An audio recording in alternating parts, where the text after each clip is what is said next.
Okay, S-Log is kind of hard to use, but I get images like this out of it. Hi, today I want to help you figure out how to use S-Log so you can make videos that you have your own personal touch on, okay? So first of all, why do we use S-Log? The term that's thrown around is dynamic range. What does that mean?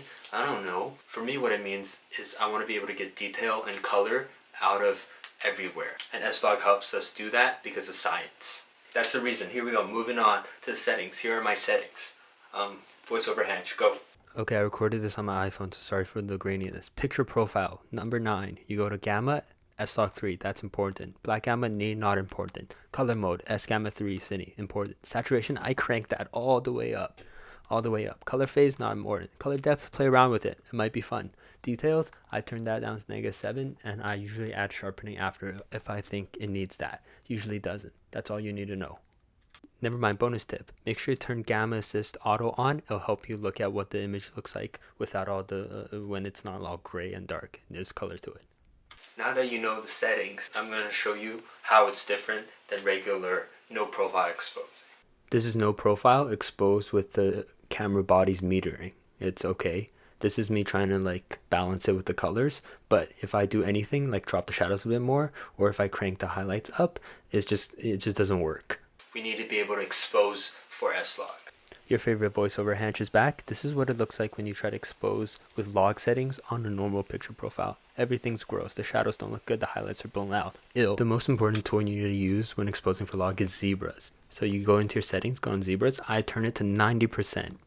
My cute little finger is about to show you. Yeah, that's the zebras, those little bars. Okay, that's really important for exposing. Okay, so the way I use zebras is I try to get as much detail out of the shadows as I possibly can. If you look at the little histogram, which is that little box in the corner, I'm trying to get all the information to the right as much as possible. And then with the help of the zebras, I'm going to start bringing the exposure down again so that I know that I'm not losing all of those highlight details. And that's about it. This is what it looks like with log.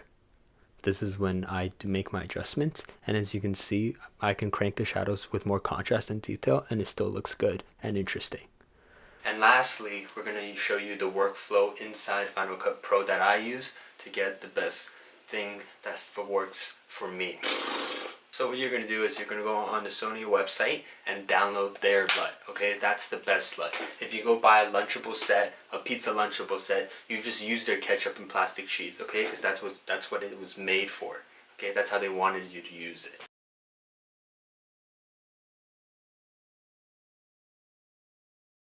You just drag your footage into your timeline. What you're going to need to do now is go to the effects panel and search custom LUT. Put that custom LUT onto the footage that you just dropped into the timeline. In the top over there, you should be able to find your LUT in the list or go into your Finder to find it and apply it. Now, I like to adjust the bar a little bit because sometimes it's too much. There's too much of that contrast and color into it. And I like to take that out, and I have the freedom to play with it myself. By clicking that little triangle color adjustment thing, I'll usually go into contrasts, so the exposures, and tweak that up a little bit, and maybe a little bit of color shifting in the other tab. Okay, and after that, this is pretty much it, what it looks like. Sometimes I like to go to sharpen in the effects tab, and then I'll put that on as well. But this is pretty much just a workflow. It's super simple, super quick. Working with LUT in post is super easy once you get the exposure right. So my goal is to teach you guys how to use S-Log in under 5 minutes, and I think I've achieved that. If you liked the video, cool. I make other videos, they're not always like this, but you can go check it out, and if you like them, yeah, stick around, it'll be fun. I'm trying to make a lot more videos as 2021 is coming, and yeah, it should be a good time. Let's vibe, let's have a good time. This was Hanch, thanks.